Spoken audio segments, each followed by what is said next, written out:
You know, I wish that the train station was still stopped here in Youngstown.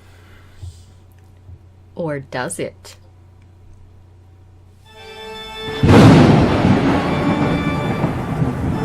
Welcome to another episode of Our Haunted Travels with your hosts, Sean and Marianne Blunt.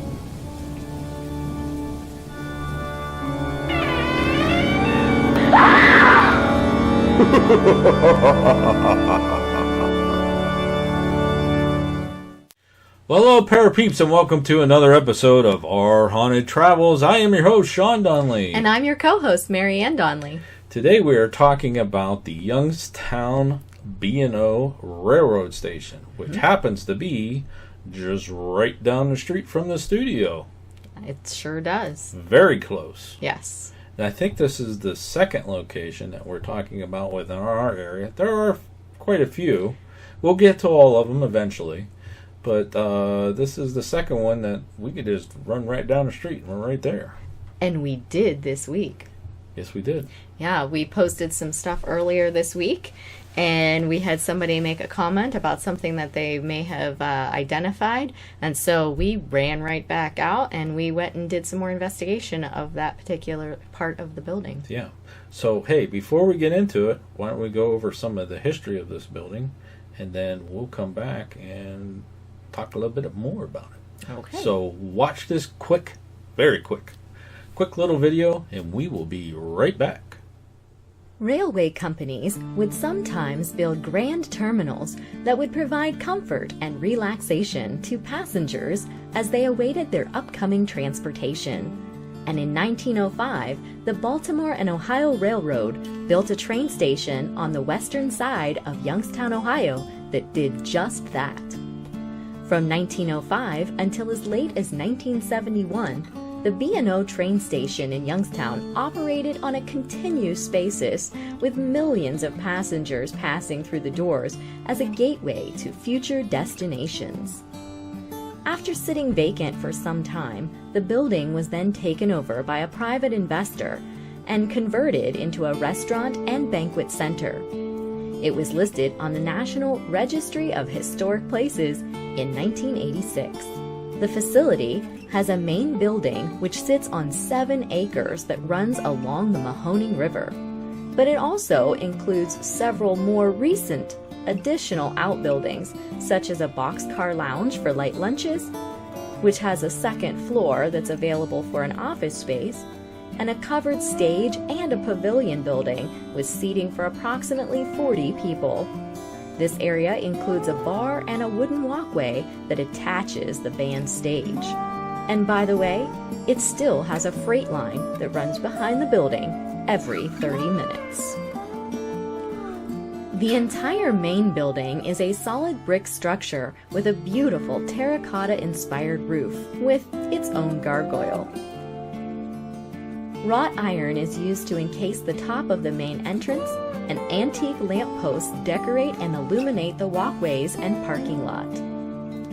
Inside, there is a variety of metal decorative ironwork on the balcony and the locally infamous custom-made spiral staircase with train cutouts that keep with the train station theme. It boasts a solid golden oak wood paneling and trim work and a fabulous fireplace mantel, and an early 20th century tin ceiling that's approximately 40 feet high, and it even has the original ceramic brick flooring with brick bond pattern.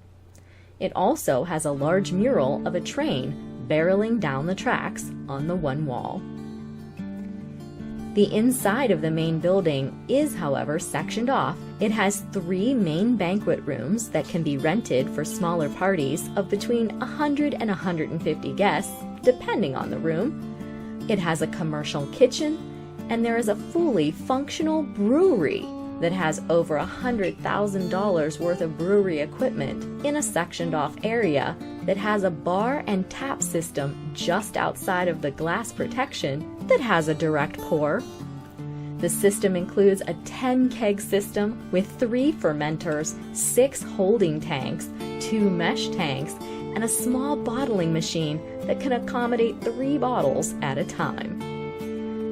But it also houses a tunnel room, which is hidden behind red velvet curtains that's mainly used today to hold possessions of those renting the facility that, shouldn't be seen, like boxes and totes for centerpieces, etc.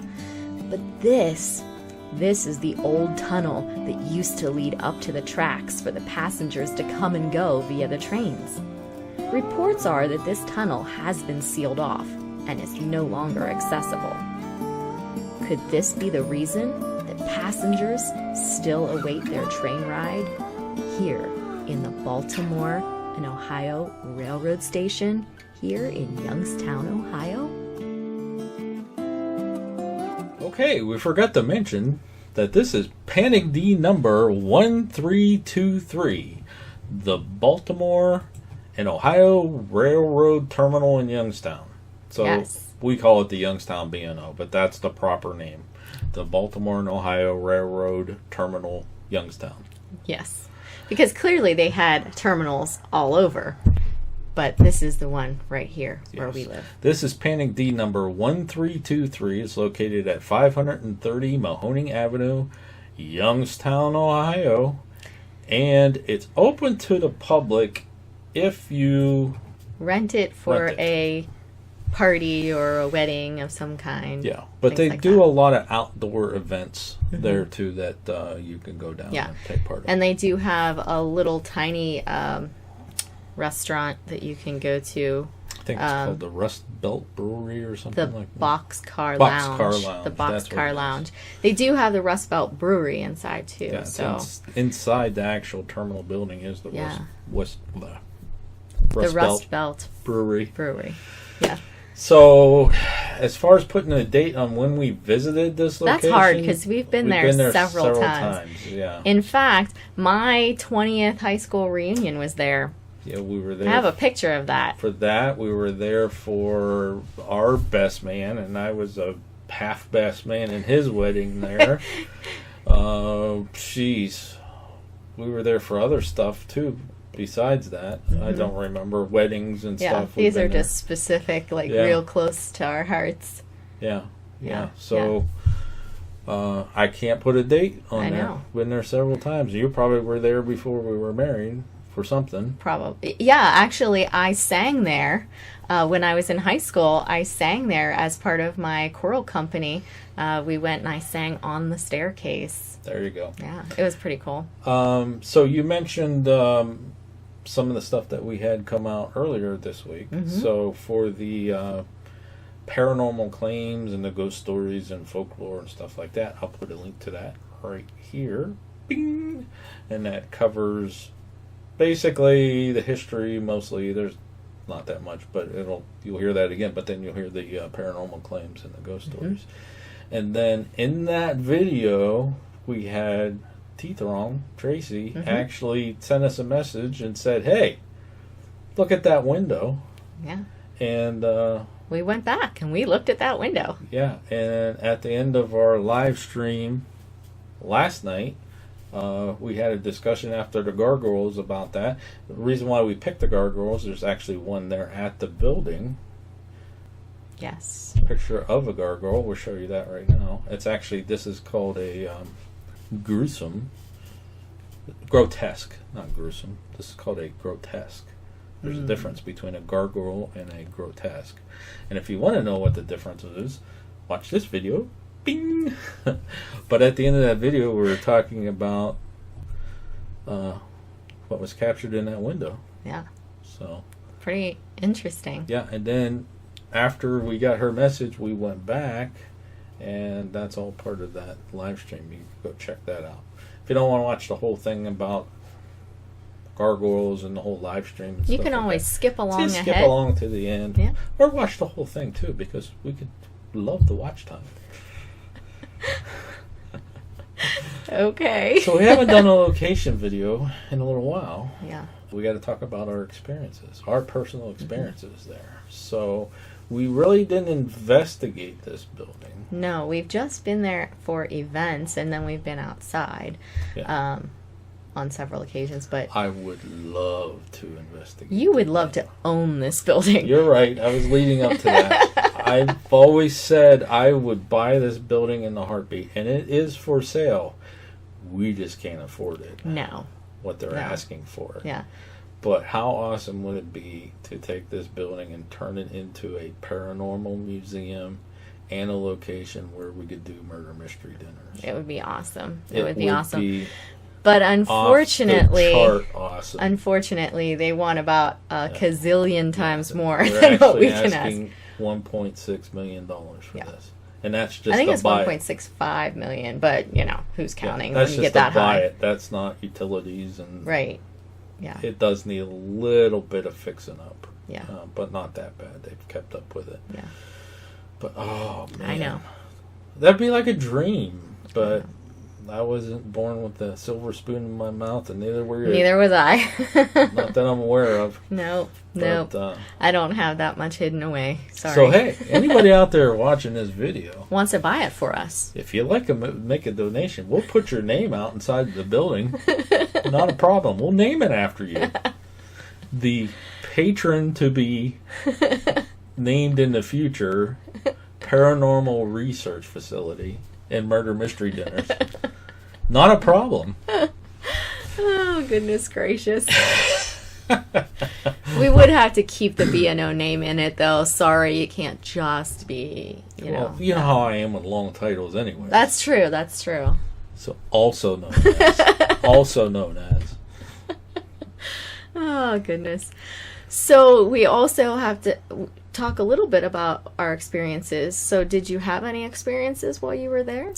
Inside? Yeah. No. But you can feel but every time I've been there with you, there's been a lot of people. Yeah. You do feel that energy and that rush of people. Lots of comings and goings. Yes. It's not like sometimes when you go to a wedding venue or something like that, you can kind of, besides the music going brr, brr, brr, brr, you can get the areas and kind of be by yourself, but you walk in these doors and you just feel the energy in it. Nothing dark. It's just, it feels happy and bubbly and that kind of thing. Well, usually when people would be coming and going for a trip on a train, they'd be all bustling and exciting and so I can see that. Plus the things that they do there now are all usually joyous occasions as well. So it makes complete sense. Now, I personally didn't really have any experiences there either. I want to, and in fact, next time we have an event there, or if we get to investigate there inside, I'm definitely going to go hang out in the bathroom. You know how I am about going, you guys know as well, about me going to bathrooms in public locations and to go and use the facilities, but I do like to go in them and investigate, and I'm definitely going to try that out. Why do you think it's haunted? Oh, it's a train station. I mean, so many. You probably couldn't put a number on how many different people have been in that building. Even just from the time it was a train station, from 1905 to 71, how many passed through, either coming or going. Through Youngstown, and then after the fact when they renovated it, and then how many different weddings and all that other stuff that went. You couldn't put a number on how many different people have been through that building. Not to mention the fact that it literally runs right alongside the river. That's right. Right across that parking lot is the river, the running Mahoning River. So yeah, it's like there you go again. In the perfect area. Perfect storm. Yeah. For potential haunting. So. Yeah. All right. I think that's going to wrap it up. Do you have anything else? Just that I can't wait to get back there. And I'd love to buy it. But... You'd love to buy it. All right, folks. Hey, until next time. Thanks for watching. And happy hunting. Let us know if you like this video by hitting that thumbs up. Also, if you'd like to see more videos from us in the future, support our channel by hitting that subscribe button and dinging that bell so you get notified the next time there's a video from Panic D Videos. Thanks for watching. Happy hunting.